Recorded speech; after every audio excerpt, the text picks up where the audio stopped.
कांग्रेस ऐसी बातें हमेशा करती रही है कि मुसलमान गटर में ही रहना है तो उसे गटर में रहने दो, और उन्होंने कोट अनकोट भी किया था पूर्व कांग्रेस के एक मंत्री को लेकर के।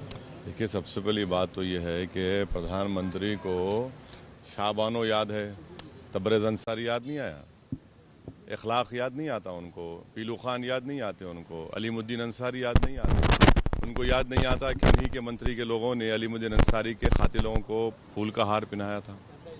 तो और अगर कोई ये गटर में रहने की बात कर रहा है तो भाई आप हमको रिजर्वेशन क्यों नहीं देते? दीजिए ना, मुसलमानों को बैकवर्डनेस के नाम पर रिजर्वेशन दीजिए, चलिए निकालिए, हमको उठाइए ऊपर। आप अलीगढ़ मुस्लिम यूनिवर्सिटी जामिया मिलिया के मैरिटी कैरेक्टर ख़त्म करना चाहते? हाँ, आपके पास एक मुस्लिम एमपी जीत के नहीं आता, आपके पास 300 में से कौन रख रहा है पीछे को नीचे? आप रख रहे हैं। इस पार्लियामेंट में कितने मुसलमान एमपी जीत कर आए? 300 में से आपके पास है ही नहीं। तो ये जो है ना, ये इनकी आइडियोलॉजी में, इनकी बोलने में और करने में बहुत ज़मीन आसमान का फ़र्क है। और यकीनन नरसिम्हा राव रिस्पॉन्सिबल है बाबरी मस्जिद की डेमोलिशन के लिए। वो प्राइम मिनिस्टर रहते हुए भी उसको बचा नहीं पाए। अब एक और प्रधानमंत्री हमारे पास मिस्टर मोदी के रूप में है, वो अपनी आइडियोलॉजी पर काम करना चाहते हैं। तो अब देखते हैं आगे क्या होता है। कि सबसे पहली बात तो ये है कि प्रधानमंत्री को शाहबानो याद है, तबरेज़ अंसारी याद नहीं आया, इखलाक याद नहीं आता उनको, पीलू खान याद नहीं आते उनको, अलीमुद्दीन अंसारी याद नहीं आते उनको, याद नहीं आता कि उन्हीं के मंत्री के लोगों ने अलीमुद्दीन अंसारी के खातिलों को फूल का हार पहनाया था।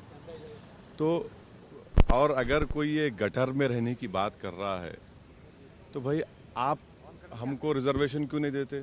दीजिए ना, मुसलमानों को बैकवर्डनेस के नाम पर रिजर्वेशन दीजिए, चलिए निकालिए, हमको उठाइए ऊपर। आप अलीगढ़ मुस्लिम यूनिवर्सिटी जामिया मिलिया के मैरिटी कैरेक्टर ख़त्म करना चाहते?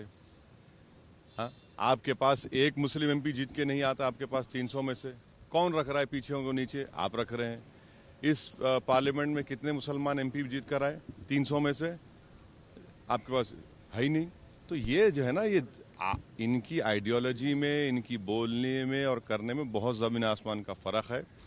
और यकीनन नरसिम्हा राव रिस्पॉन्सिबल है बाबरी मस्जिद की डेमोलिशन के लिए। वो प्राइम मिनिस्टर रहते हुए भी उसको बचा नहीं पाए। अब एक और प्रधानमंत्री हमारे पास मिस्टर मोदी के रूप में है, वो अपनी आइडियोलॉजी पर काम करना चाहते हैं। तो अब देखते हैं आगे क्या होता है।